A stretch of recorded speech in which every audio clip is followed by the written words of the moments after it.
I personally believe.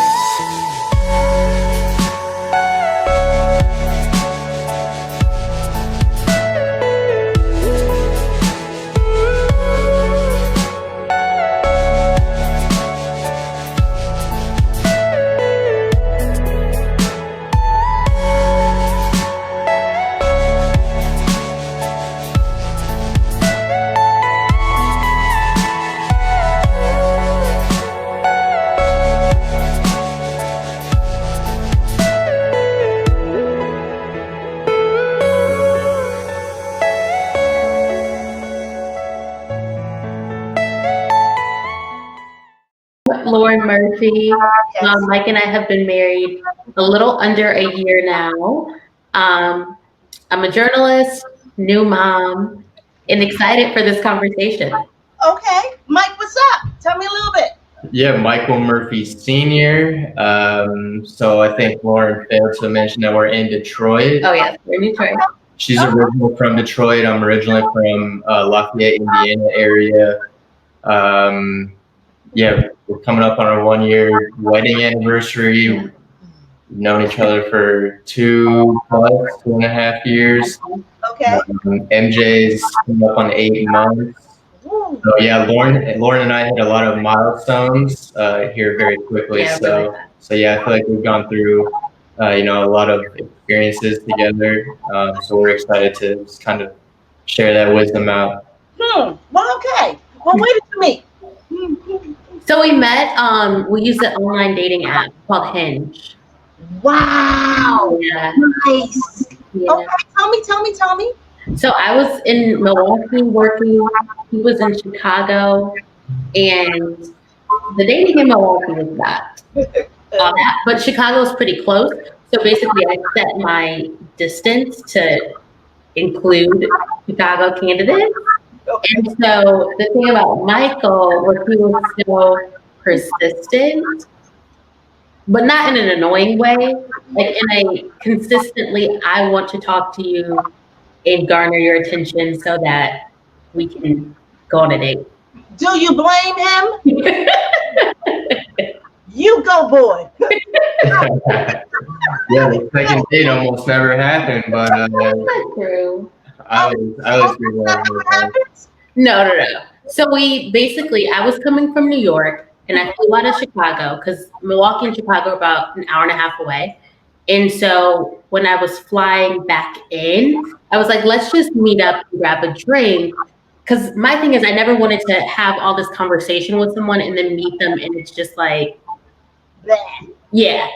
So we had a quick drink and it was a good first meeting. Not like, it wasn't to me a first date. It was like a first interaction. Mm. And then our second date, or technically first date, he came to Milwaukee. Nice. Mm-hmm. And it wasn't that it wasn't going to happen. I just wasn't like, it was just like, he's really nice. Okay. And he's cute. All right. Mike, is that the way it happened? I mean, yeah, that's so the chain of events. Yeah, that's how it happened. So yeah, I just took the Amtrak train to Milwaukee, and that was like our first official date. But when I met Lauren that very first time, like I just knew right away. So that's why I give her a hard time, because I mean I was in love with Lauren right away. I think she had to warm up to me first before she fell in love. Okay, but what was it that attracted you to her? I mean, so besides her beauty.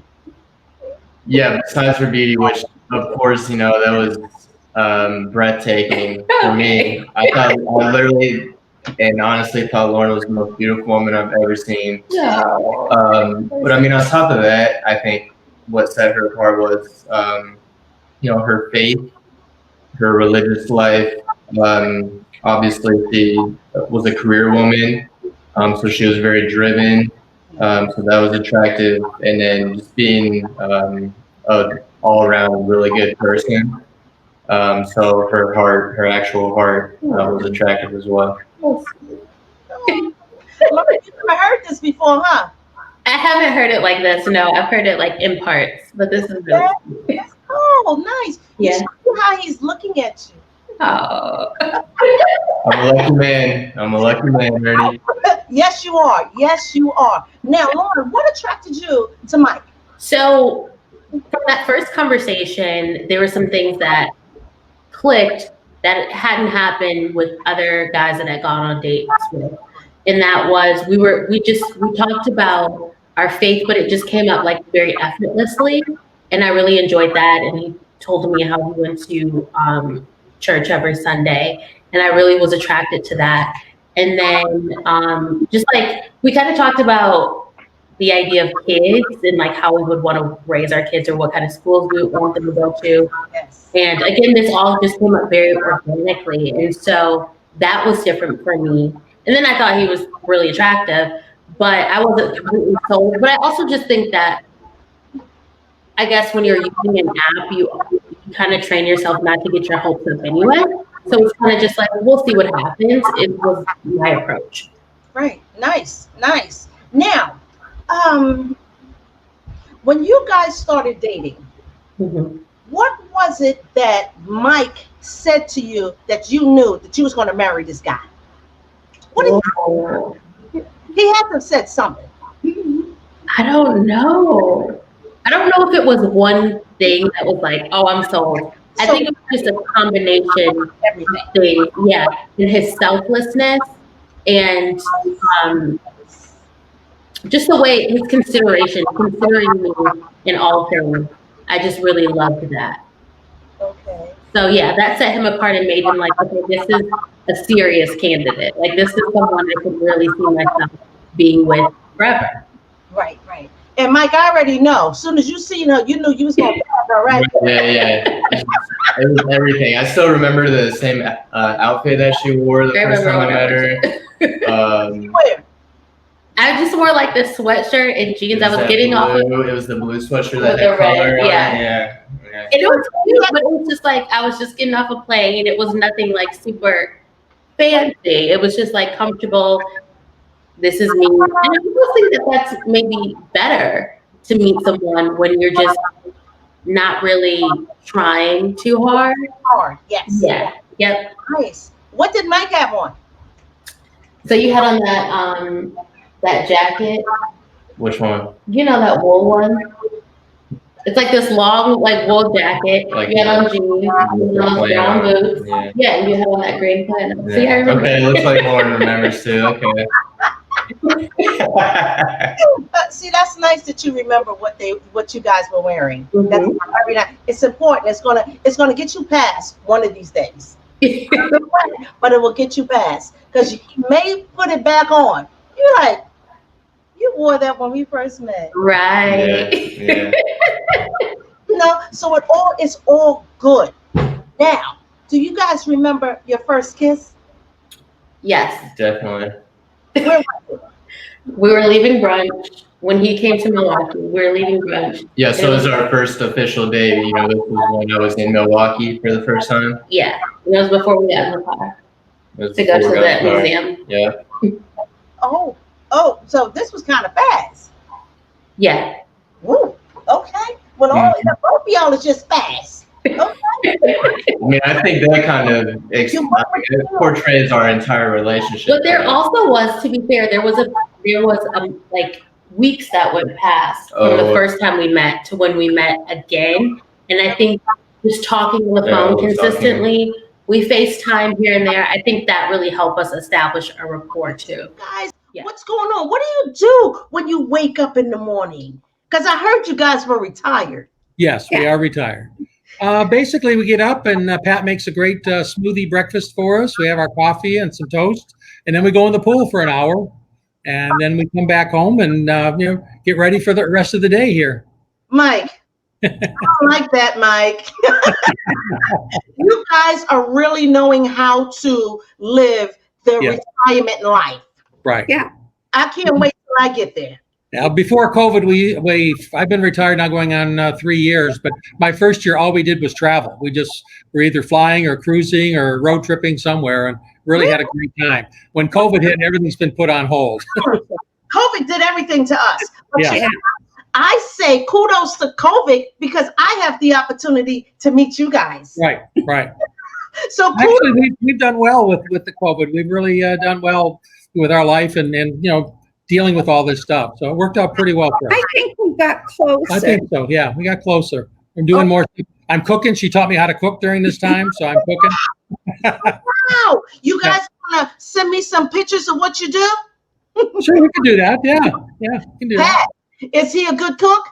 Yeah, he's good. He's learning very well. Really? So Yeah. so you can sit down and you ain't got to worry about it. Let him take the kitchen. Well, I do the cleanup. Thankfully. Damn good team. I like that. I like that. Very nice. Mike, when Pat cooked, did you clean the kitchen? No, I wasn't that helpful with that. So. See, Pat? Pat, we got to teach him, Pat. He got to clean. Okay? No, Yeah, I help more than I used to. I do breakfast and he does the cleanup for breakfast, and then I do lunch and he'll do cleanup, and then he does dinner a lot. Oh, nice. Yeah. So when I come to Arizona, dinner's on you, Mike. And Okay. Okay? We're not going out. We're eating it. Sounds good. So now that you guys are retired, where do you go? We like to cruise, and we've been to Australia, to the Bahamas, and Hawaii, and Iceland. Wow. What was your favorite? I would have to say Iceland. Yeah. Iceland was very unique. Yeah. What was it about it? The people were very nice. friendly. It's a beautiful area. Nice. A lot of wide open spaces. There aren't too many people there. I don't know. I like people. Okay. You see, it had me there. When you said not a lot of people, I like people. Okay. I need people. Yeah. Okay. But is it Greenland like they say? It's a lot of green. Oh yes, very green. Now see, that's pretty. That's pretty. And what's your second place that you love that you'll go back again? Australia or New Zealand. I liked Auckland, New Zealand, because when we got into Auckland, New Zealand, before we got on our ship, we were walking around the city and I got lost. So I walked into a local bank over there and I asked them for directions. Well, not only did the teller come out, but another teller and the branch manager came out, and they were pointing all different places to go. And I said, well, who's minding the bank over here, And they said, that's no problem. And I said, well, you're so kind to me. I feel like I should open an account over here, but I couldn't do that, obviously. Oh. They were nicest people. Wow. Yeah, we really like that too. I'll put that on my bucket list. Okay. I'll definitely put that on my bucket list. Yeah, they're both Australia and New Zealand. The people are really nice. Very nice. They take care of their cities. You won't see any things thrown in the street. No litter or anything. They really take care of the cleanliness of their cities, even downtown. Really nice. Yeah. Oh, they follow rules. Yeah, we noticed that in a lot of our European ports we went into and things, that the cities were very, very clean compared to the cities in the USA. So Right. take very nice pride in that. Yeah. We can sometimes be so disrespected. Yeah. Disrespect, okay? Just throw it down, But I like that though. That's not. It helps the ear. It helps you feel good when you go outside. Yes. Yeah. Nice. So now, Pat, where did you retire from? I retired from Humana Healthcare, and I retired before him. I'm actually older than him, so I retired a year before he did. Oh, you know what they say, Pat? You're a cougar. So, Mike, where did you retire from? I retired from Philips Healthcare. I was in clinical medicine for 40 years, and in my last 5 years, I worked in the industrial side of cardiovascular ultrasound. So I was teaching all over the world with yeah. Wow. How did you retire? What's that? How did you enjoy teaching? I love teaching. Yeah, I loved it. But I taught in the colleges. I taught in high school and medical schools and things. So I taught all the time. So it was an easy transition for me to go into the commercial side. And I really enjoyed it. It was really nice. But Wow. the time came for me to retire, and I retired. So, yeah. Nice. That's beautiful. Yeah. Really, really nice. I like that. Yeah. So now that you guys, Pat, I want to go back. You said that you was an RN. Yes. What was it about being an RN? Because my daughter wants to do nursing. What was it about being an RN that you loved? I loved being able to teach the patients, and to make sure they understood. I loved being a case manager because I would call them after they got out of the hospital, go over their medications, make sure they understood them. And, I was able to catch some things that, they trusted me so that they would call me if they had symptoms, and they would listen to me then.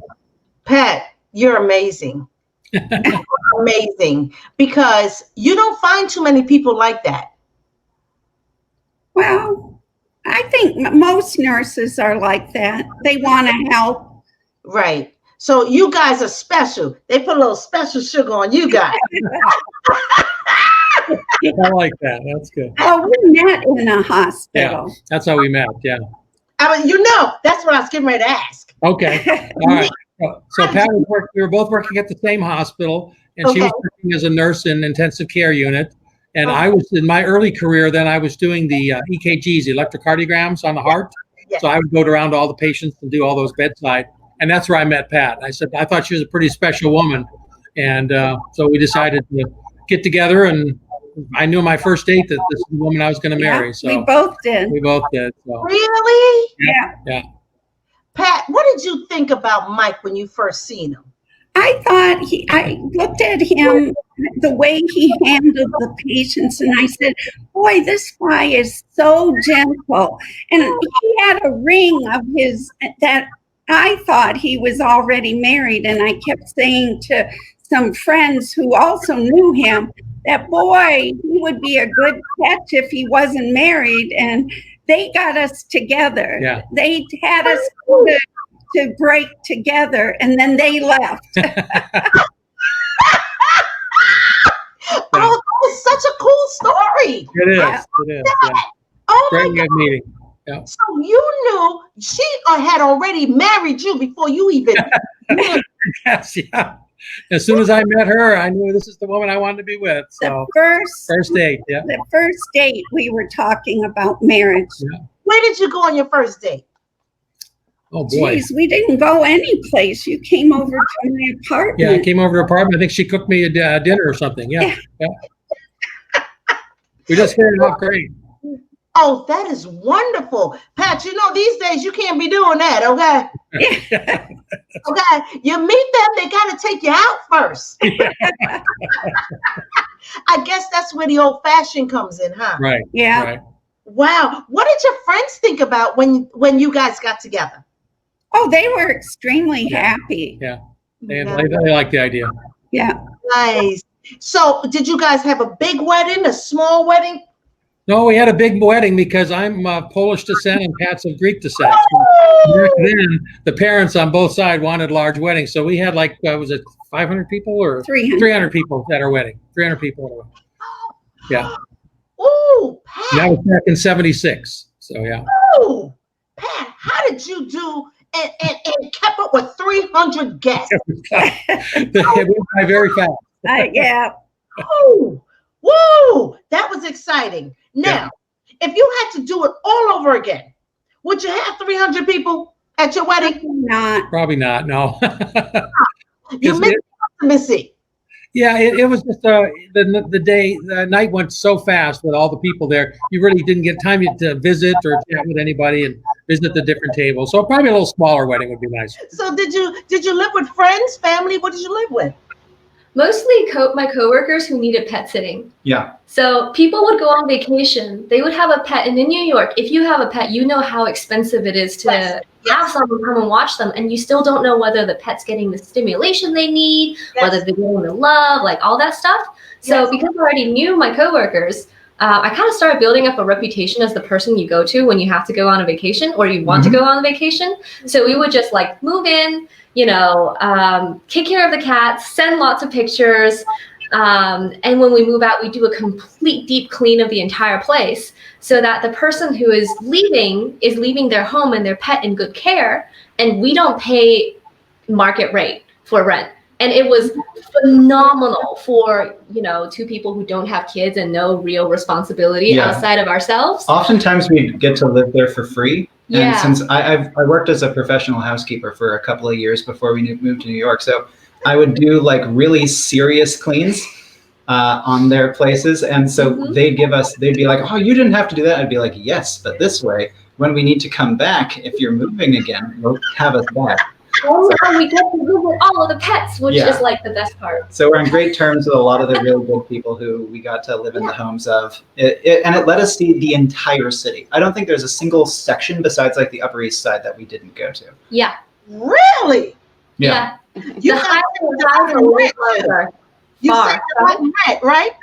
Oh my God. Do we want to do the number or is that too I much? don't remember the number. I do remember. You can the share. number, yeah. Robby, you remember? Between April of 2019 and January of 2020, we spent in grand total on all expenses, food, rent, transportation, everything under $10,000. It was about $9,500. You guys are good with money. I need you in my life. He's good with money. I'm good at listening. It's like, You know what, Robby? And he makes it look crazy. Yes. That's it. You're a great husband. So we make a good team, I think. I think we do make a good team. Yeah. And I gotta say, the highest of the highs and the lowest of the lows when we were moving around were like pretty remarkable. Very remarkable. Because the best place we lived at was like right by the ferry to Staten Island. Well, like a view of the river. It was a nice place. That It was was definitely so expensive. nice. It wasn't my favorite though. Oh, maybe I'm just like. No, I liked we lived in Southwest Harlem for a while. That was beautiful. Nice. It was right next to Morningside Park. Yes. And Yes. Central Park. And then also I really liked when we were in the Bronx around 169th Street. It was really, really fun. They have the best food there and they are all unbelievably nice. Mm-hmm. Just unbelievably nice. My God, I've been here all my life and have not hit a lot of places that you've hit. Well, I mean, I think it's because we kind of fixated on saving money. And I think we did a good job of doing it. Like Yes, you did. Yes. Yes, you did. You guys are doing great with saving money. we learned a lot about the city in the process. Yeah, So that was, I think, the more valuable part because now we know which part of the city we want to move to when we move back. Exactly. And there are some parts that sound scary, like, the Bronx. It's actually so nice. It's great there. Um, Another part of the Bronx we went to sucked, but like that part, the part I was talking about was really great. So yeah. And so now we know. Yeah. First-hand experience. Wow. I think it's a crash course of moving. Mm-hmm. With hashtag moving, I think you could start that. But now, Lori, tell us something about you. Tell us what you do, where you're from. Oh, sure. Oh, yeah. So, first of all, you guys are adorable. Okay? Yes, they are. And you need to bottle up what you have and you need to put it on the market. That's number one. Okay, so I'm Lori Monty Hubbard. I'm a professional life and relationship coach, and I help individuals and couples with their to learn vital skills for relating, especially in marriages and romantic partnerships. I also teach couples how to develop conflict resolution tools and offer tools to deepen intimacy and pleasure. And basically, I get a lot of couples that are sometimes stuck and they can't seem to work it out. And I just help them get unstuck. I mean, that's really the name in terms of move forward. I don't think, Lori, this is the couple that's stuck on anything but each other. It's interesting because when I went to coaching school briefly, I had a coach, a peer, and she said, I don't have anything to coach about. And I was freaked out. Here's my assignment. And she's telling me that I don't have anything to coach about. And then later on, I learned, I want to coach you on what you don't think you have to coach about. because let's talk about that aspect. And even if people are in a fabulous place in their life, there's always room to be more fabulous. Absolutely. It could be, how can we deepen that relationship? What could we do that we didn't think of? Could we do for our partners? How can we make things happen that maybe, thought about happening but didn't happen? There's just so much room for doing things that are completely different from what they're doing. Yes, for growth. Yes. There's no doubt in my mind that we have, at the very least, I have a lot to work on. And the way I kind of look at it is we're hoping to have kids within the next couple of years. Yes. And there's a number of aspects of who I am now that I think of that. And I think, is that the sort of person I want raising my kids? And I throw up in my mouth. And so I think that's a good metric for whether or not you have something you need to work on, is you think of it, for me, in the context of children. Yes. And say, no, I don't want that guy around my kids. But it gives you a lot of impetus to change.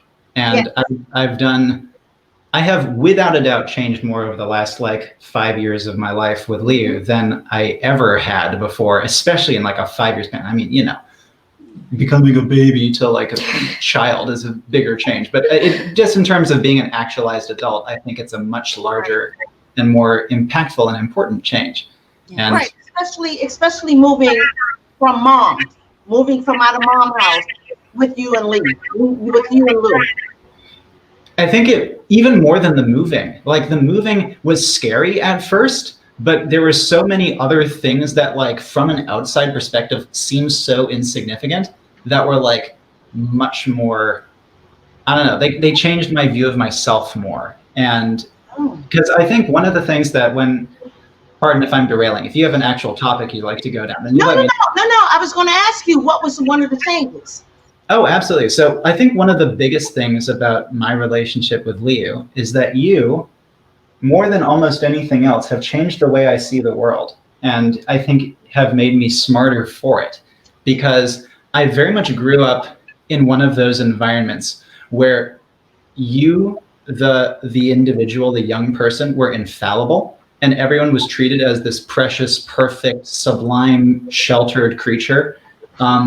And it made me an oversensitive mess for a good chunk of my early adult life. I think it's not charitable, but I think it's largely true. And it doesn't mean that there weren't benefits that came from that, but it did also mean that there were a lot of aspects of me that I think really suffered for it, and that's something that you changed without hammering it, because if you had hammered it in, I would have, freaked out and not listened. But instead you illustrated through doing how things could be better. If I can stick up for you a little bit, I don't think that's accurate, because I think that instead of saying you're an oversensitive mess, I think you're just very in tune with how you feel, but not very in tune with what to do with it. Yeah, okay, that's a better way of and putting it. Fair. Yeah. I'm dramatizing it for TV. So let me ask you guys, where did you meet? Do we want to do the which version do you want? Do you want the short version or the long version? Do you want the version you saw Thanksgiving, or do you want the version that would be juicy? I want the juicy version. Okay, I'll do my first part short form. We met. I'll let you. Do you want to do the tagline? You do the tagline. The tagline is, we met in a cult and we got really close by getting out of it together. Yeah. A legit cult. Yeah, it was a small, shitty cult in New York that barely got off the ground, called the Empath Collective. It was. Oh, it had a name. I didn't even know. He told me. So this was founded by a adjunct professor of mine when I was in college, who recruited former me. adjunct, because he is no longer teaching. He got fucking fired. And he recruited me when I was a freshman there. And I was in his cult for 3 years, and I met Lulu at the very end of that. And then it was by comparing notes with her that we learned it was a cult, and then we separated ourselves from the cult. Okay, now how did you know that you were in a cult? How did you know? Because you stayed there for 3 years. Yeah. Do you want to do your side? I did a lot of research on this. I think that the short version is, the punchy version is, we saw how the other person was being treated, Yeah. and we saw how not okay it was. Because I think that one of the problems with people who, one of the problems with people in general is sometimes you don't see when you yourself is going through something, and you just see it clearer when somebody else is going through that exact same thing. And so, you know, before then, the leader of this cult would actually keep us very isolated, each individual person very isolated. And he would encourage us to estrange ourselves from family and friends by being like, oh, they wouldn't understand. You know, if they found out that you're doing this, they're never going to speak to you again and they'll hate you. Like all sorts of things that is hallmark pattern of abusive relationships effectively. Yes. And when it's happening to you, you don't necessarily notice it. But when they do it blatantly to somebody that you begin to care about, in that case, that was, you know, the two of us, you see it a lot more clearly. The part about Lauren, you are a journalist. Mm-hmm.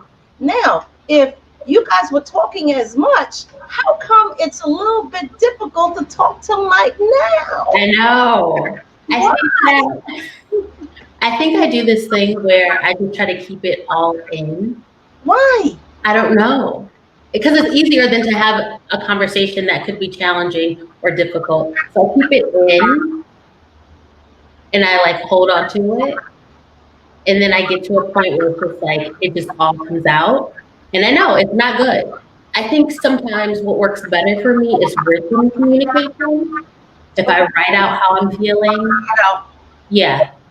And I feel like that's been the case all my life. Like I can communicate with you better if I'm writing it out. Because then also you get all your thoughts out there, uninterrupted. You aren't forgetting something, and you're able to just get it all out there. Yes, yes. And Mike, how do you receive that? With her writing it instead of telling you, because you can't feel the words off the page. You can't feel her heart. How do you take that? I feel like, so I understand it. I feel like when Lauren does that, because of the detail behind the message and communication, I still can, you know, feel for, you know, what she's trying to say. But still, I would still label it as effective communication. Let's edify Mike, Pat. Tell me, what are the great things that you adore about him? Well, he's very kind, and he's also very knowledgeable, and he's entrepreneurial. We had a business together, and we did very well together. Make a good team. We complement each other in what our strong points are. Yeah. Beautiful, beautiful. And would you say that that's the reason why a lot of marriages don't stay together? Because you don't complement. They pretty much try to compete, not complete. Right. Yeah. Absolutely. And the other thing with today's marriages, they look at things, everything's disposable. You can't be disposable in a marriage. It's a commitment for life. You need to really work out your troubles or whatever you have to do to keep together, you know. Yeah, you can't just say, well, okay, I'm tired of this, I'm going on to another one. Right. Yeah, because you really don't get a chance to stay in the ring and fight. Right. Right. You got to fight for love. I always tease Pat that, you know, we're kind of an endangered species being married going on to 45 years here in February next year. Federal funding, you know. 45? Yeah. 45, yeah. What, some people can't do it 45 days. For 45 minutes. Yeah. And you guys did it 45 years. Yeah. If the new couples, besides being complimentary to each other, give them some golden nuggets. I want 2 golden nuggets that you can give these young couples that's getting ready to go into matrimony. They need to be able to compromise with each other. Okay. And if they have, well, they need to kind of sit down and discuss if they have, if they don't agree on something, they need to sit down and figure out a way that they can agree to whatever that issue is, whether it be money or whether it be where they want to live or how they want to work or whatever. You need to work together. And if you can compromise and be a team together, you can overcome any obstacle that's out there. Oh, yes, yes. Pat, give me a golden nugget. I think what he said was compromise is the biggest thing, but you also have to listen to your partner. Right. You have to talk and Communicate. talk things out. You have to communicate very well. And what does that mean? When you say communicate well, what does that entail? Well, you need to express what point you're trying to make, but also listen to the point that they're trying to make. So, it's still compromise. They may have some good points that you didn't realize about something. What is it that you wish someone would have told you about marriage before you got married? You can go first, baby, if you want. I mean, married life seems pretty much how I expect it to be. Oh. Because we've been living together for a while before we got really married. Yeah. We got engaged very quickly. Yeah. Okay. After we met, it was about, let me count, 1, 2, 3. It was 5 months, almost to the day, before we got together after we met. And then it was 1.5 months until we got engaged after that. So we got engaged real fast. Yes. Robby, you knew what you wanted, babe. You knew what you want. You know what you like. But we were living together for quite a while before we got married. Oh, actually, I think I know. What? I think the lesson I want to tell former Liu is it's never worth it to lie. Nice one. That's very punchy. Nice. That's a nice one. No one said that one. That's a nice one. But I'm sorry? Liu, it depends on what they're lying about. I mean, I will sometimes say your hair looks nicer than I actually think it is, but on all of the important stuff. No, I don't classify that as a lie. I classify that as a creative compliment. Exactly. I'm with you, Robby. Creative compliment. Yes. Yes. Yeah. That keeps things down. That's a really good one, baby. What made you think of that? I thought of it because of our not fight, but our upset yesterday, or the day before. We were doing figure drawing together, and I was really having trouble with one of the figures. And when we were kind of like looking at each other's drawings, I was just very, very harsh on what Rob has drawn, even though mine was not better. And that like made you really upset, right?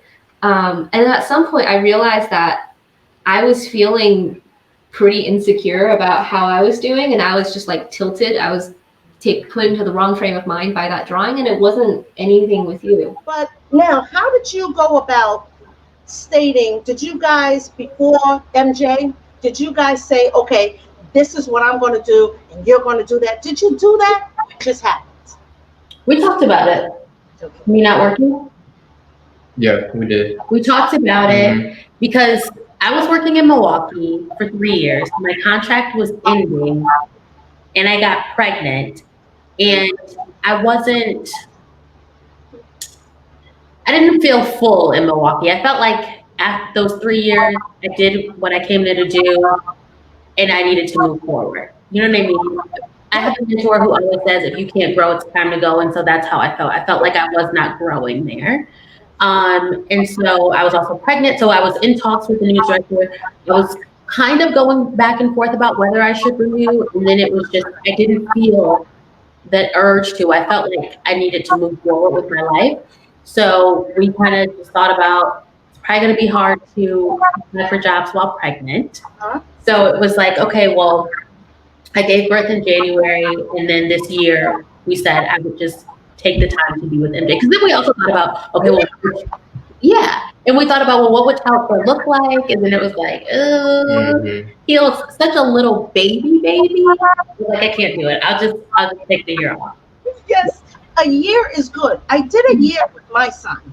Okay. Everything happens in that year. Everything. The teeth, the walking, the first words, everything. Yeah. I think if any mother can stay home for that 1 year. Yeah. After that, there's nothing else, Lauren. What's going on after a year? They Yeah. just get bigger, and they just start knowing how to do what they have already done. Yeah. Let's go on. There's nothing else. Okay. I'm sorry to say there's nothing else after one. But it's a phenomenal time to be home with your baby for that. Yeah. Because you blend and you just Yeah. so much closer. Because when I had my daughter, that long ago, I had to leave her like at 3 months. Mm. It'll be tough.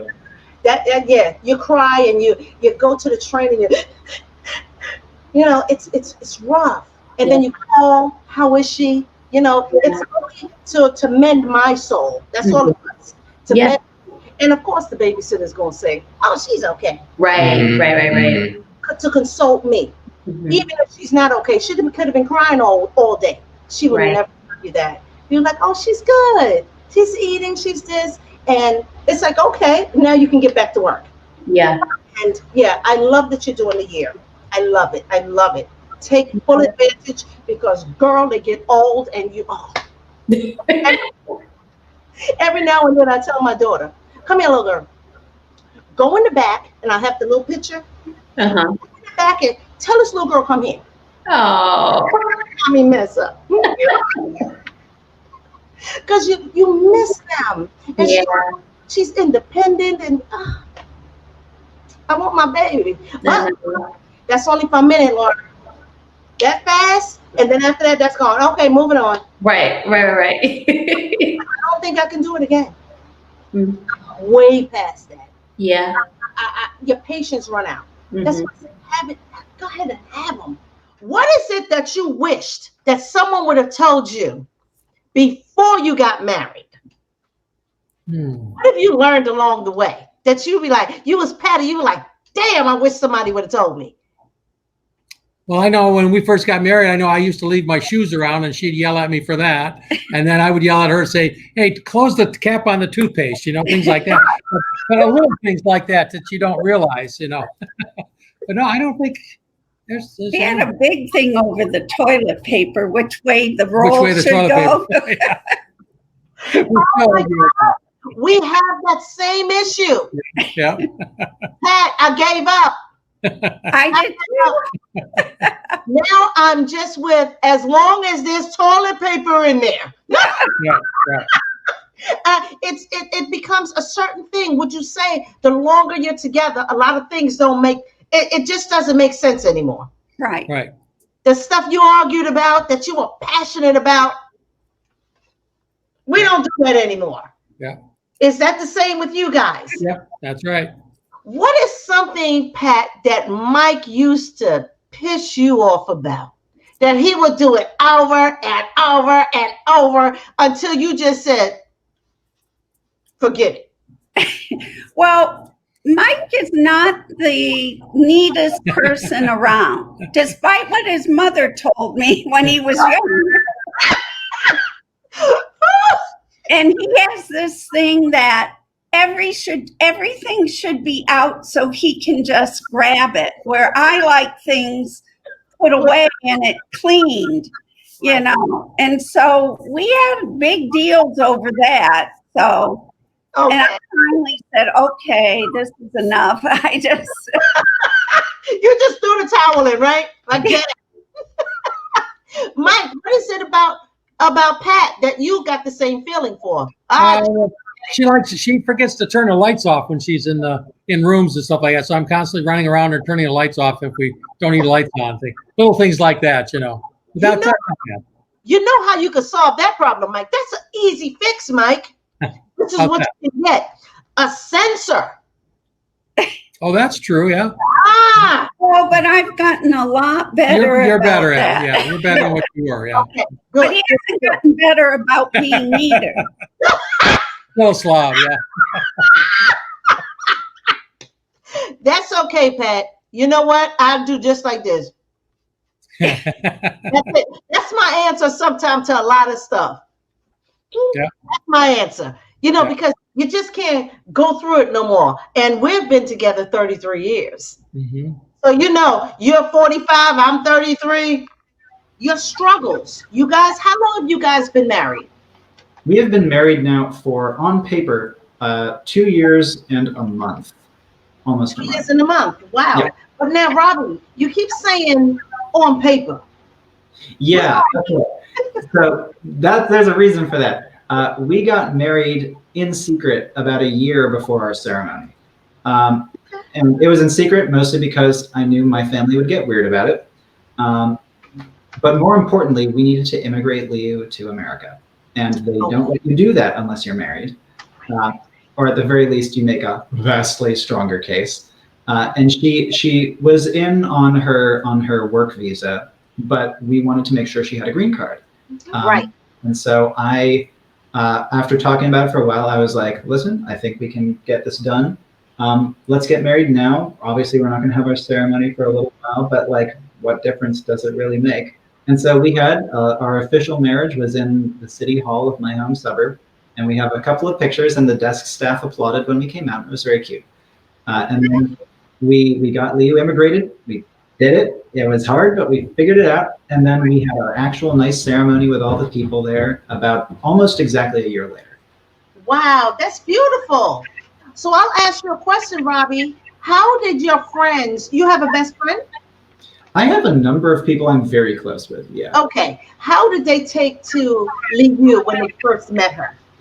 Okay, so I have kind of a bizarre friend group because there's kind of a gradation between, I have a lot of people I like and a lot of people I'm happy to spend time with, but there's not a ton of people that I'm really close with. I'm like the sort of person who will share their life story with anyone if you even breathe at me, but there's like certain aspects that I only save for really close, special people. Certain people, right. And of those people, there's like 3 or 4. And I'd say that one of them, my dear friend Laura, has never met Liu, but I've told her a ton about Liu and about our marriage process, and she's like, wow, that sounds incredible. And she's great. She's in her 60s, though, so there's definitely a generational gap. But I'd say that my best friend my age, his name is Lee, he's very close with me, and he gets on great with Liu. We hang out with him together all the time, like go for hikes and stuff like that. I think that there's definitely an element of like awkwardness among a lot of people my age because they're still kind of operating on the girlfriend wavelength. Yes, the single thing. You're supposed to be out there getting it on. Not Well, hooked up. even more than that, it's like, well, can't you just come and chill? And I'm like, no, I got to prioritize my wife. Yeah, they have singles on their mind. They're single. As well as like a lesser degree of importance, I'd say. Like I've always kind of held time with Liu as being kind of like, yeah, you don't touch this unless Liu and I agree about it in advance, or unless it's like blatantly clear nothing's going to happen with that time. But if we have something scheduled, unless I'm like actually desperate to make something else happen, no, that time is our time. So no. Okay, that's respect, baby. I prefer spending time with Liu to anyone else, and that's not just the show talking. I legitimately would rather spend my time with my wife than with other people. Right. Because it's something that's going to move forward. It's not only that, she's just more fun than anyone else. Like, we have more of a good time. Right. We have more fun. And I think that's a really important thing. People kind of seem to think that marriage means like, oh, everything's boring now. No, like if you married this person, you should have fun with them, like a lot of fun. Yes, but some people don't. It's really sad. I really am not a fan of that. Yes, it is. Yes, it is. So,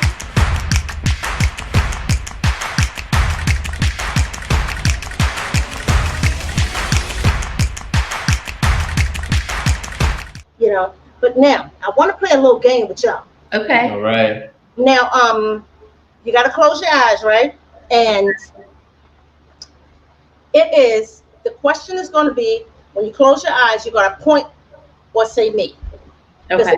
It's either Mike or me. Okay. The same thing. Either Ron or me. Okay? Okay. Close your eyes. Okay. Okay. Now, let me take score. Okay. Who's the best cook? Me. Wait, what was the question? Who's the best dressed? Me. Who spends the most money? Probably me. Who looks at the most TV? Me. say you, Mhm. Mike. Okay. Okay. Who said I loved you first? Mike. Probably. Oh, go, Mike. Who's most forgetful? Mike. Mhm. Yeah. Who has the most friends? No. No. Who's the most complainer? Mm, yeah, probably. Who's the best dancer? Me. Who's the biggest jokester? Probably me. Who saves the most money? All right. I feel like I'm a good saver. That was an easy question. Okay. Okay, bye, Mike. Who's the better kisser? Can we say both of us? Very good answer. Who's the procrastinator? Perry. Who's You say me. long-winded? Likes to talk. That's good. Who's a great listener? I think we're both good listeners. You think so? I think I'm a good listener, Okay. but I'll say you're a good listener. Okay. Who takes on more than they can handle and then complains? That's you can't say no. Okay, I think I know this one. Who handles situations better? Did you say yourself? That's me. Really? Yeah. Who's always late? I have gotten so much better. Man. Wow. Jeez. Okay, I was never late to anything, so I'm wrong. I was late to everything. You stay late. Lauren, you go open your eyes, Lauren. Oh, yeah. Close your eyes. Okay. Okay, here we go. Who's the best cook? Who's the best dress? Who spends the most money? Who looks at the most TV? It's both of us. That's your downtime. Who said I loved you first? I don't know. I think we said it together. Yeah. Yeah. Oh, cute. Okay. Who's most forgetful? Who had the most friends? All right. Who is the most complainer? Who's the best dancer? Yes. Who's the biggest jokester? Neither. Neither. We really don't play jokes on each Oh other. wow. Okay. Who's the procrastinator? Oh. Yeah. Who's long-winded?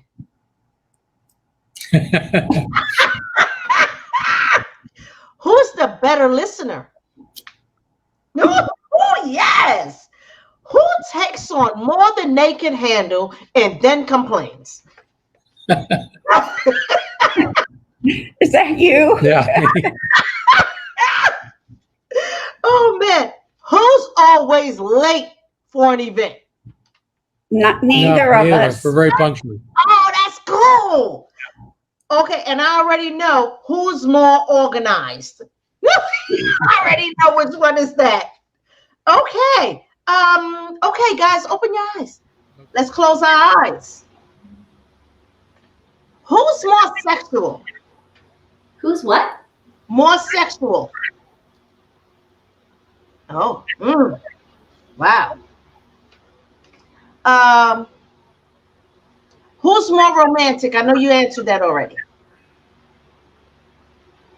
Who is your extrovert? Okay. No, I don't want to ask you that yet. Best dressed. One more time. Who's the best dressed? Best dressed? Yes. Who spends the most money?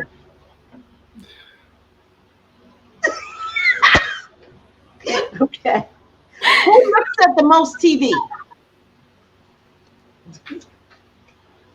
Who said I loved you first? Who's most forgetful? Who has the most friends? Who is the biggest complainer? Okay. Who's the best dancer? Who's the biggest jokester? Who is the biggest procrastinator? Who's the most long? Who's the long-winded? Who just don't shut up? Okay. Who's the best listener? Who puts on more on their plate and then complains about it later? What does that mean? Takes on more tasks than they can. Oh, Who's always late? And who's more organized? Okay, guys, open your eyes.